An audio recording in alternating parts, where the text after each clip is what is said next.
Hello, I'm your host Jo Linsdell and welcome to today's webinar about book blogging. Okay, we're going to move very quickly today because I've got a lot that I want to fit in for you. Okay, so just a quick recap of what we're going to be talking about. We're going to be learning about best practices for book blog design and content. We're going to be looking at tips for working with book bloggers. Plus, I'll be sharing some ideas for the types of content you can share on your author blog. And we're also going to be touching a little bit on the basics of search engine optimization as well.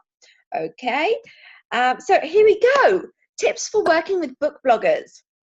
Now, read and follow review policies and submission guidelines. This is super important. If a blogger is putting these things on their blog, they want you to follow them. They have their reasons for having them there, okay? And if you're not following them, then you're ruining your chances of working with that blogger, okay? Also, promote their blog and share your post as much as possible. It's in both of your interest that you get as many readers as possible to that post. Okay, so they're hosting you on their blog. Obviously, they want to have as much traffic as possible. And when they see you helping drive that traffic to their site, then they're going to be really happy with you. And they're going to also consider hosting you again because of that. Okay, you're also promoting your post. You're getting more and more views to the content which is about your book. It's a win-win for both of you if you promote it. Okay, now something else you should bear in mind, reviews should always be honest, okay? And that may mean that you get less than 5 stars, and that's okay. Okay, in fact, I think you'll find that when people are reading through reviews and things, they actually pay more attention to those 3 and 4 star reviews that have a more balanced opinion, because it makes it easier for them to decide if this book is actually one for them or not. Okay, so I know it's your baby and you want to have 5 stars all the time, and that's great if you can get honest 5-star reviews for your book, but it's not the end of everything. Okay, the important thing is that reviews are honest. Okay, bloggers appreciate your comments on their posts. Okay, the comment section of a blog is actually a great place also to fit in some more SEO on the post. Okay, we're going to look at that a little bit later on. But one, reaching out and thanking your host is good etiquette. 2, comment section is a great place for you to connect with those readers. If readers have come to the blog and they're commenting on content which is about you and your books, and you reach out and you have an actual discussion with them, a conversation to them, answer their questions and things, then that is going to get you at that step closer to turning them from potential readers into fans. Okay, so use this comment section to do that. And again, like I said, if you're using keywords in the comment section, then that's going to help with the SEO of the post and drive even more traffic to it. Okay, so use the comment section. Okay, do not get annoyed with people for having an opinion. When you put your book out there into the public, you are automatically opening yourself up to the fact that maybe other people are not going to have the same opinion as you about your work. Okay, so do not, in fact, the way that you handle things as well, you know, even those negative comments, the way that you handle them is going to do a lot when it comes to your author branding. Okay, so if you attack them for having an opinion and respond negatively to their negativity, then that's not going to come across as professional and it's going to be damaging to your overall author brand. Okay, whereas if you thank them for having their opinion anyway and for sharing about your book and things, and maybe try and, you know, use their feedback, you know, thank them, because that's going to help you, you know, criticism that they gave about a particular character or a particular part of your book or whatever, thank them for that feedback, because that's going to help you to grow as an author, to improve your future work and things. Okay, and it's also going to show readers that you are open to that. Okay, very important. And last but not least, be patient. Bloggers have long TBR lists, okay, and it can be very stressful and overwhelming trying to keep up with them all.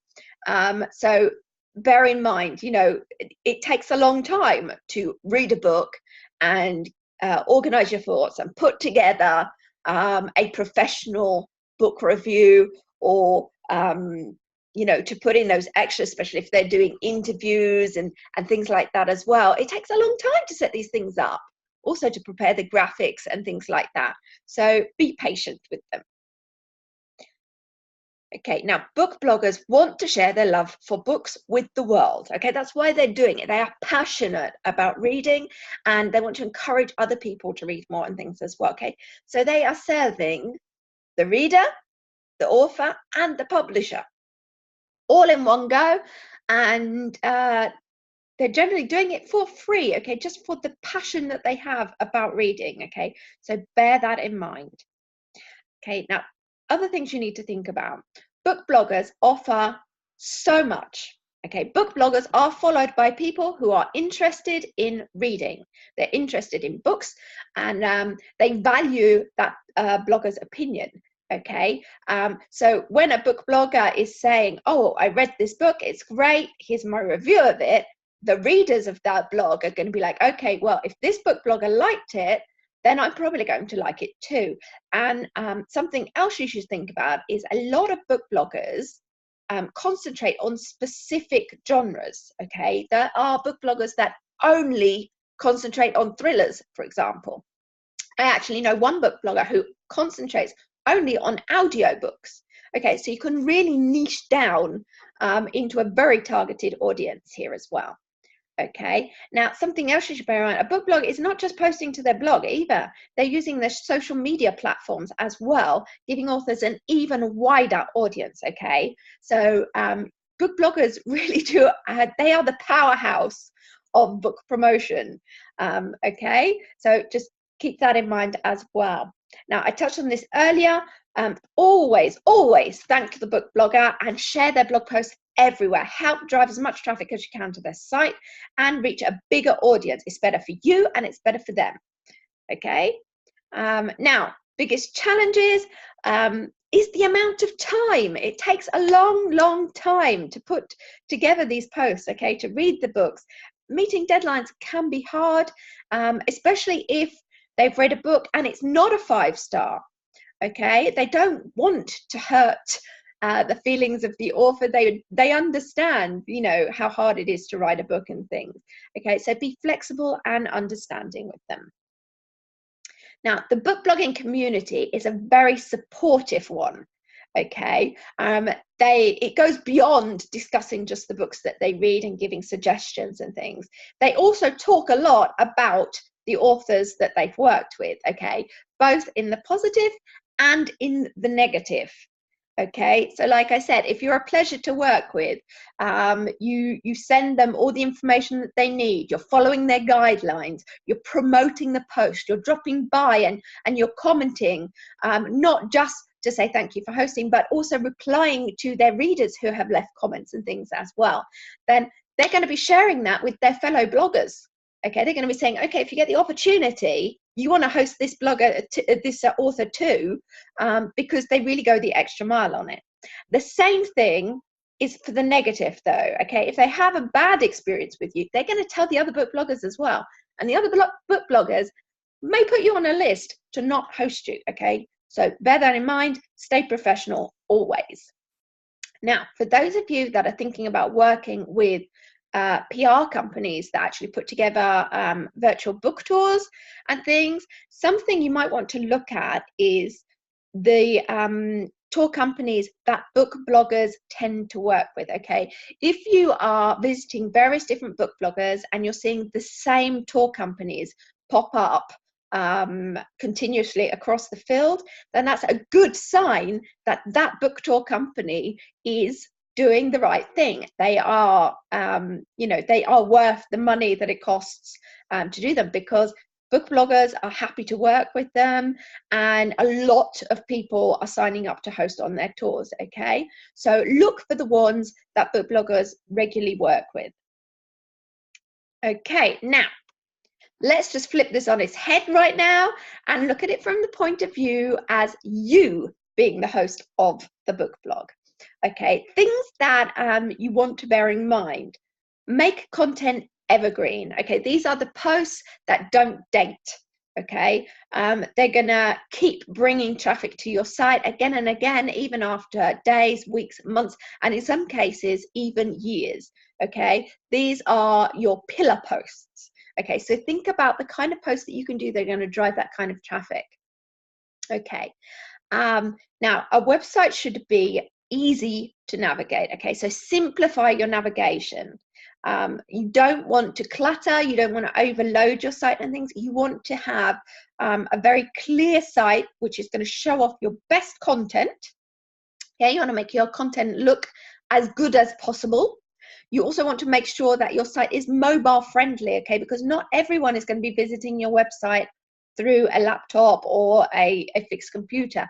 Okay, a lot of people are going to be visiting from their phone or their iPad or some other tablet. Okay, so make sure that it's friendly across the board.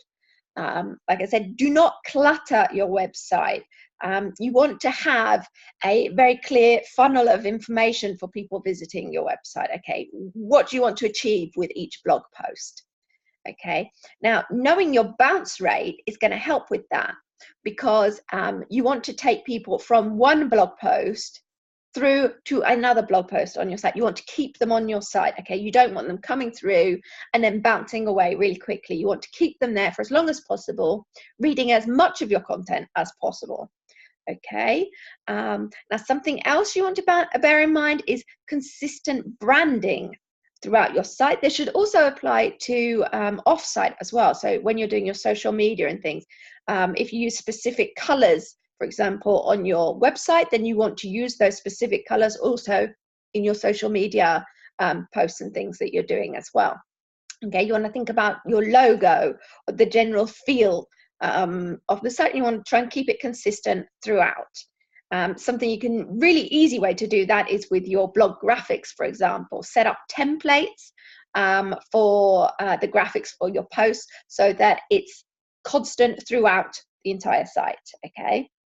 Now, when it comes to readability, you want to make sure that you have plenty of white space, okay, between your elements. Now, think about it. If someone was to visit a website and they just get a huge block of text, how many of you, if that was you, would you click away? Okay, because it's too much hard work. Whereas if you have the text broken up into short, easily readable paragraphs, you have images dotted throughout to break it up as well, you're much more likely to read through more of the content, okay, because it's going to seem a lot easier. What you're actually doing is you're reading the same content, same amount.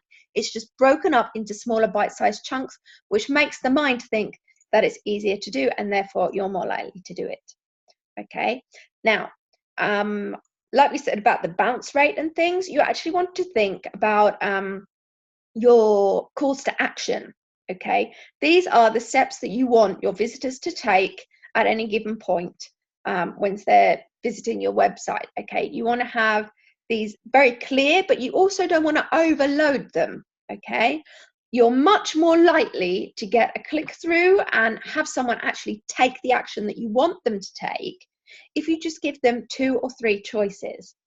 If you're giving them hundreds or even 10 is too many, then chances are going to be like, oh, I don't know, there's too much to choose from, and then they'll end up not choosing anything.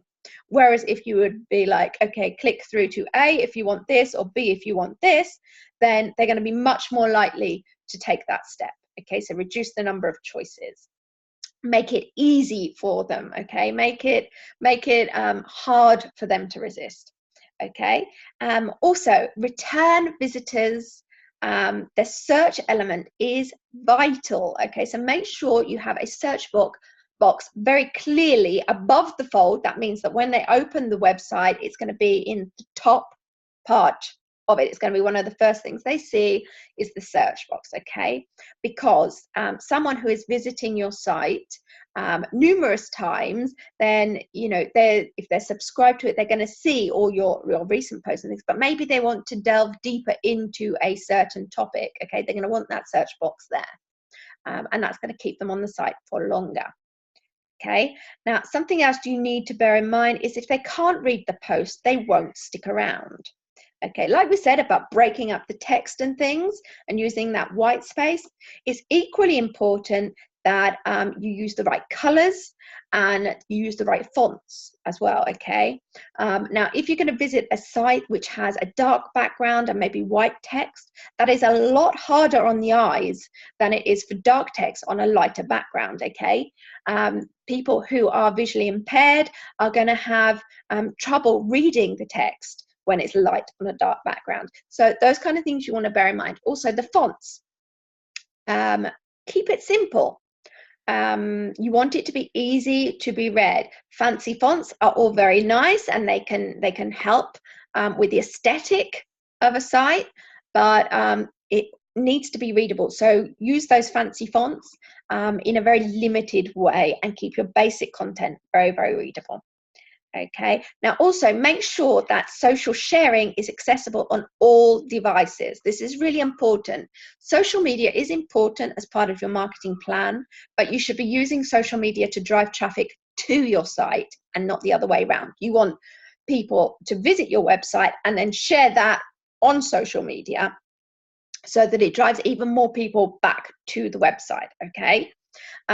Which is why it's super important that you strategically place your lead magnets as well, okay? Because you want to get people sharing those and driving traffic back to your site. Now, moving on very quickly because we don't have much time. I want to fit in as much as possible for you. Ideas for the types of content, okay? Now, here I've thrown down just a few to get you started, but if you jump over to my website, which is jolinsdell.com/promo day 2019, there you're going to find a file which is completely free for you to download with 100 content ideas, okay? It's a swipe file prepared for you. You can download that. They're completely free, okay? So these are just a few to get you started, but if you want a lot more, then hop over to the website and check out the file. Okay, now a quick word on SEO before we wrap up. This is super important. This is how you get your website to show up in those search results on Google and on the other search engines as well. Also on social media. It's super, super important. Okay, so make sure that you have a compelling title tag and description.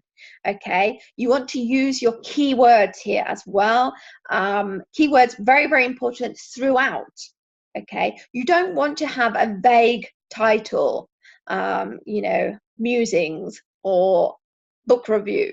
You want to get more specific with it. You want to tell people what book you're reviewing, by which author, or you know, you want to delve deep into it and make sure it's super, super clear what you're doing. You want to use your meta description and your as well to give even more information, which is going to help those search engines know what the blog post is about. Okay, that meta description is going to be where you put in the other information that you couldn't fit into the title tag.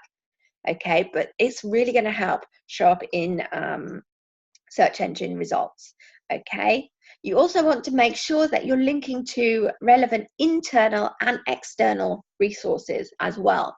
Okay, so if you have a blog post about a specific book, okay, maybe about the latest thriller that you read, okay, so you're going to have the blog post set up with that. You've got the review and things. Within that post, you're going to want to link to other posts that you've done which are relevant. So to other book reviews of thrillers, or maybe a discussion post you did about the thriller genre in general. Okay, maybe you've written a thriller yourself, which is why you're reviewing thrillers, and so you can link through and say, you know, if you enjoyed my review of this book, then you might actually like reading my book, which has a similar theme. Here's the blog post to it, kind of thing. Okay, so make sure you're linking through. Again, you want to keep people on site as much as possible. Now, something else you should remember, in each blog post, you should have at least one image, okay? So that one for branding, to break up your text and things, and 3, to make it easy for people to share that content on visual social media sites like Pinterest, for example. where it's all about the images. Okay, now you need to make sure you're optimizing those images as well by using descriptive alt tags. Okay, every image that you put on your blog should have an alt tag to it. Okay, this is where you write the description of what the image is about. Okay, so basically a summary of what the blog post is about. Okay, because that's going to show up when you share the images and things as well. Again, keywords, keywords, keywords, super, super important, people. Make sure you're using them. Don't just throw in, you know, randomly. It has to be natural use of keywords when you're doing it. But make sure they are there in your title, in your content, in your meta descriptions, in your alt tags on the images, okay, and in the links that you're sharing as well. Make sure it follows through and stays on topic. And also, again, really, really important, make sure your website is mobile friendly and responsive, because people are going to be visiting through different mediums. Okay, not everyone is going to be using a laptop. Some are going to be using a tablet, some are going to be using a smartphone. So make sure your website is friendly for everybody. And that's it for today. I hope you found this webinar super helpful. I would love to hear your feedback. If you have any questions, then please do get in touch with me.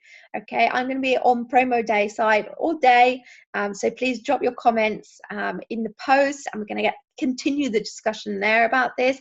Also, you're welcome to join me over at jolinsdell.com, where you can find loads more things there as well.